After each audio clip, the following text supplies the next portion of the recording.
Assalamualaikum warahmatullahi wabarakatuh. Baik, kita lanjutkan lagi pertemuan untuk mata kuliah penjaminan mutu dan audit perangkat lunak. Di pertemuan 9 ini kita akan bahas mengenai audit software.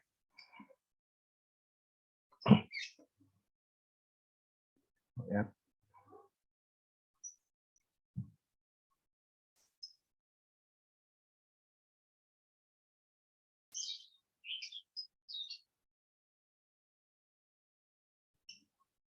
Nah, di pokok bahasan audit software ini kita akan bahas mengenai urgensi perangkat lunak, kemudian software quality audit tools and process, kemudian prosesnya seperti apa, kemudian performance fasenya. Ya, kita akan bahas dulu tentang urgensi perangkat lunak. Jadi di sini perangkat lunak akan menjadi sangat penting untuk operasi produksi dan administrasi dalam sebuah organisasi ataupun sebuah perusahaan. Nah, di sini banyak orang yang terlibat dalam perangkat lunak yang saat ini sedang diaudit.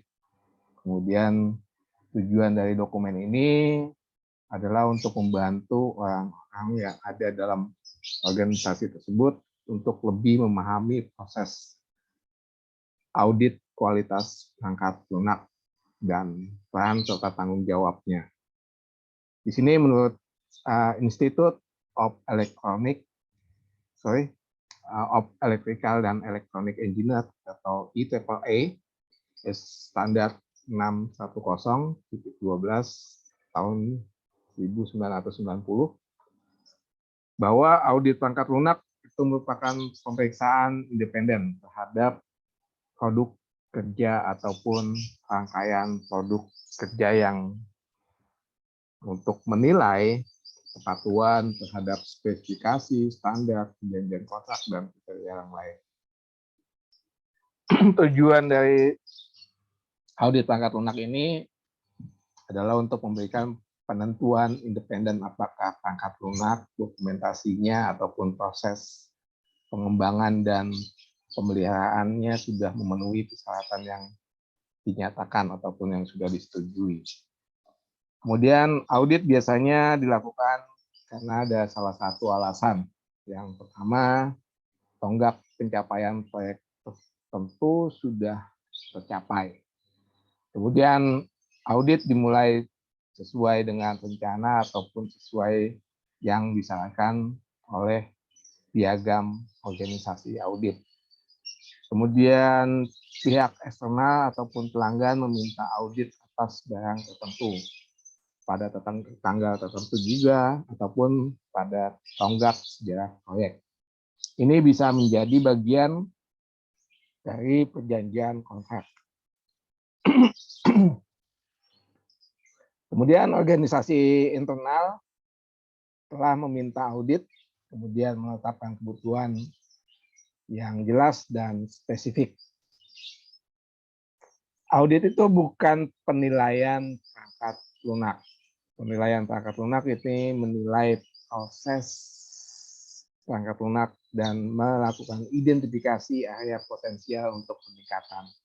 Sedangkan untuk audit kualitas perangkat lunak tidak jauh beda dengan audit yang lainnya. Kemudian item konfigurasi perangkat lunak ini kadang mungkin sedikit lebih sulit untuk digunakan, tapi masih bisa diaudit. Kemudian masuk ke dalam software quality audit tool and process, di mana yang pertama kita akan lihat peran dan tanggung jawabnya. Audit kualitas perangkat lunak ini melibatkan klien, orang ataupun organisasi yang meminta audit.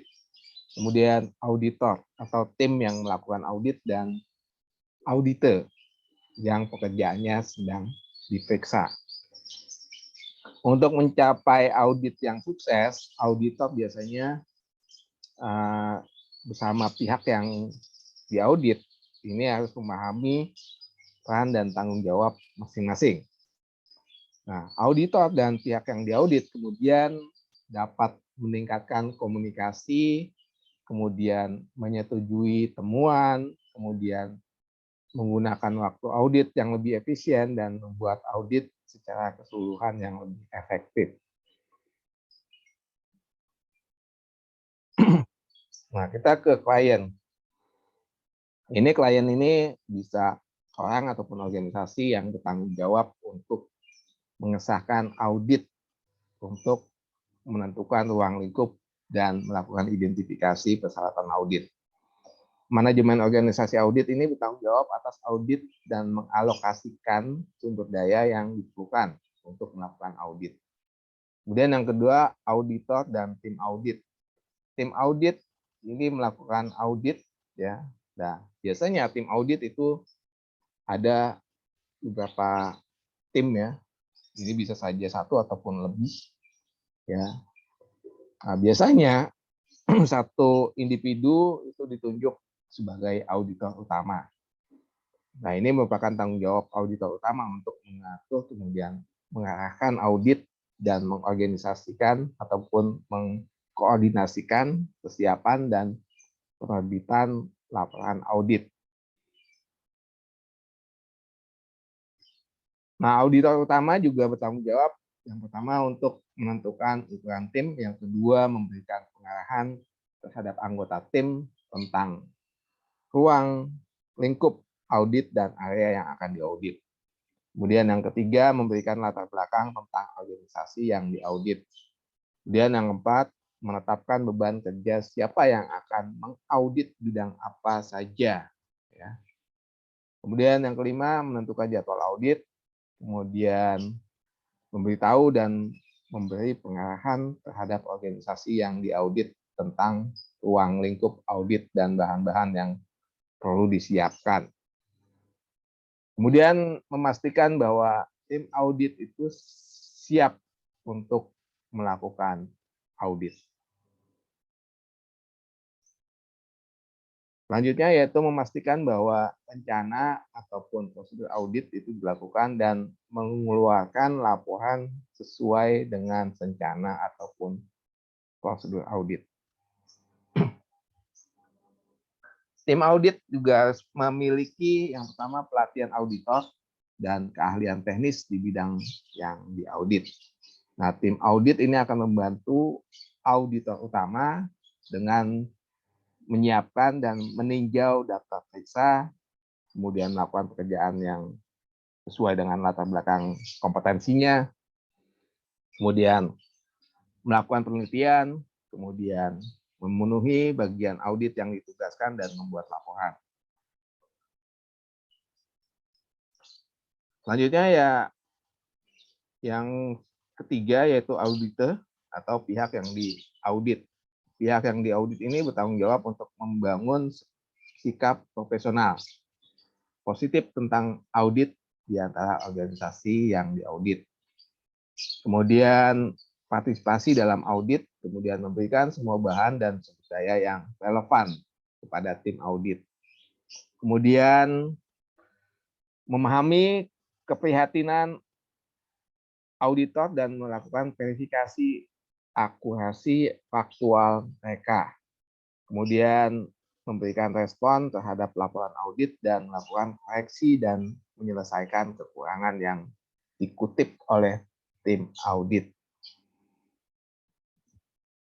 Selanjutnya yang lainnya yaitu audit itu bisa mencakup pengamat yang tertarik selain klien seperti badan pengatur. Namun peran pengamat itu harus sepenuhnya dipahami dan disepakati dalam pertemuan pembuka. Masuk ke dalam proses.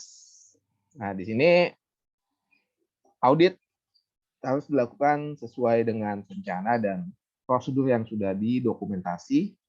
Nah, audit ini ada 4 fase. Ada fase perencanaan, fase kinerja, fase pelaporan, dan fase tindak lanjut.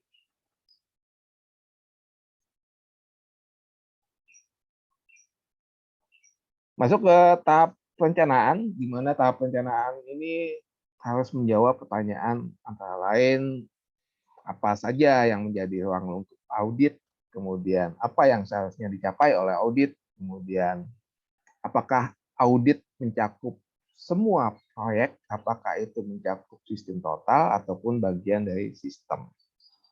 Kemudian apa saja otoritas untuk audit. Kemudian informasi latar belakang yang dibutuhkan.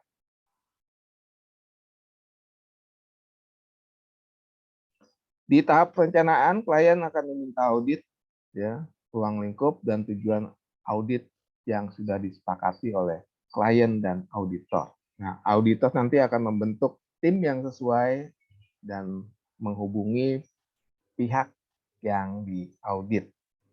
Nah, auditor akan menyampaikan tujuan, ruang lingkup, dan wewenang audit kepada organisasi yang diaudit, siapa dan apa yang akan mengotorisasi audit.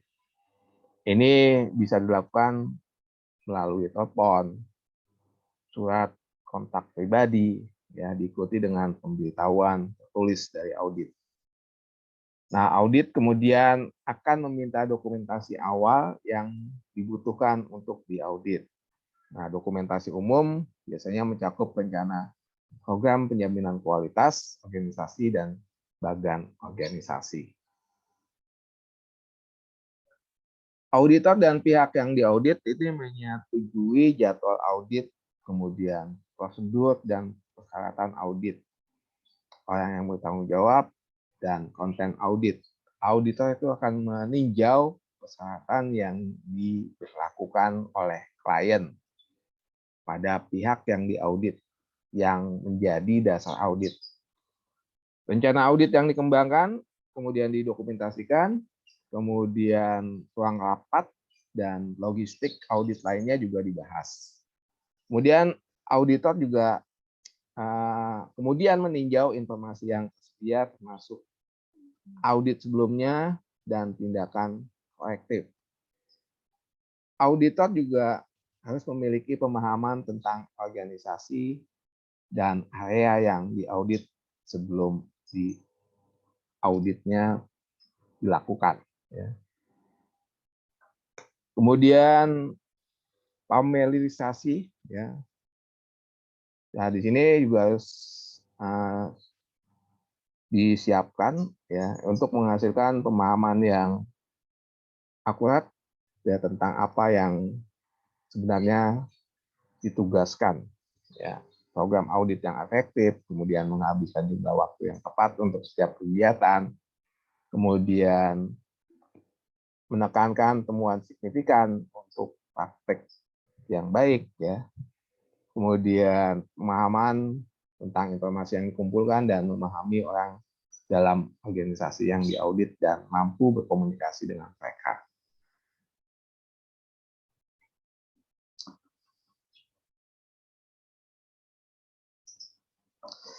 Selama fase perencanaan auditor harus mempersiapkan hal apa saja yang akan diaudit nanti. Kemudian koordinator audit itu memiliki pengetahuan dalam tentang area auditnya, kemudian akan membuat peraturan untuk audit, kemudian orang yang dipilih yang akan menjadi titik kontak utama di setiap tugas yang diaudit. Pengawalan ditugaskan untuk menemani auditor selama audit. Kontak utama dan pengawalan harus siap untuk melakukan klarifikasi beberapa jawaban karyawan untuk menempatkan jawabannya dalam konteks yang sesuai. Nah, pihak yang diaudit akan melakukan evaluasi untuk mempersiapkan karyawan untuk audit dan melakukan identifikasi masalah yang dapat diperbaiki sebelum audit. Auditor itu menemukan maupun meninjau prosedur dan catatan yang diminta auditor untuk diperiksa. Nah, auditor ini menempatkan ruang kantor dan peralatan yang akan digunakan auditor saat berada di lokasi. Kemudian masuk ke performance fase. Nah, fase kinerja audit ini biasanya terdiri dari interview ataupun wawancara dengan auditor, kemudian meninjau catatan, kemudian mengamati operasi dan mengumpulkan informasi, dan biasanya ada temuan yang akan dibahas oleh tim audit, ya. Biasanya ada pertemuan harian, ya, serta ada pengarahan kepada auditor oleh auditor untuk membahas pengamatan. Nah, ini hasil dari sesi informal yang biasanya diadakan di akhir, ya. Biasanya setelah pulang kantor biasanya ada meeting, ya, ada semacam sesi informalnya. Kemudian tujuannya di sini untuk berbagi informasi seperti fakta, kesimpulan sementara, masalah. Nah, ini memungkinkan semua orang yang terlibat dalam audit untuk memahami kemana arah audit sebelum laporan akhir. Selama fase kinerja auditor itu memberikan prioritas utama audit, pertanyaan itu harus dijawab dengan segera, akurat, dan jujur. Pihak yang diaudit itu bisa menantang auditor jika auditornya membuat kesimpulan yang meragukan. Kemudian lebih banyak bukti yang bisa disajikan ataupun prasyarat ditinjau untuk mendukung sanggahan ataupun tantangan tadi. Nah, jika masalah ditemukan, pihak yang diaudit itu harus segera memperbaiki jika mungkin dan memberikan laporannya kepada auditor. Nah, untuk fase kinerja ini memiliki 3 kegiatan utama, yaitu rapat pembuka, kemudian kinerja audit, dan rapat penutup. Untuk pertemuan pembuka atau opening meeting, ini yang pertama, ya, biasanya di tempat audit memulai dengan melakukan opening pembuka, ya, opening pertemuan atau pertemuan pembuka. Ini di mana akan dijelaskan ruang lingkup audit yang akan ditinjau, kemudian penjadwalannya, kemudian personelnya yang terlibat, dan pihak yang diaudit itu diperkenalkan satu persatu, serta logistik dan waktu untuk penutupan rapat. Kemudian auditor juga melakukan komunikasi dengan pihak yang akan diaudit, ya. Ini pastinya dilihat area konsentrasinya seperti yang dilihat oleh auditor dan penilai awal organisasi. Auditor utama akan menetapkan audit, ya, kemudian rasa kerjasama, kemudian di sini juga bertindak sebagai pencari informasi dan fakta. Tim audit itu akan menjelaskan proses audit, kemudian klarifikasi masalah administrasi, dan meminta masukan pihak yang akan diaudit. Nah, anggota tim audit ini membentuk penilaian penting selama pertemuan. Apakah auditor terlihat santai atau cemas?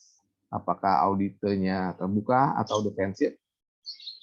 Kemudian apa yang kelihatan dari gaya, ya, dari kegiatan umum ini, generalisasinya ini akan memberikan pemahaman yang berharga tentang organisasi yang diaudit. Nah, ini akan membantu dan memandu sisa waktu dalam pelaksanaan audit. Kemudian performance of the audit atau kinerja audit ini dipandu oleh daftar periksa.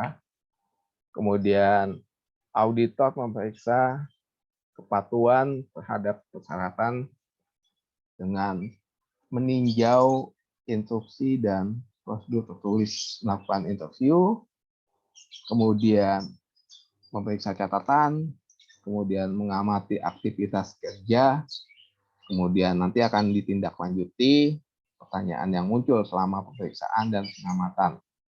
Nah, ini akan dikumpulkan bukti-bukti faktual kepatuhan auditor dengan persyaratan efektivitas dalam mencapai tujuan organisasi. Catatan audit ini meliputi catatan auditor dari wawancara dan pengamatan, kemudian fotokopi, contoh dari ulasan rekaman, fakta-fakta yang dicatat dalam audit ditinjau oleh auditor utama dan kesimpulannya diambil tentang keberadaan dan tingkat kekurangan ataupun praktek yang baik.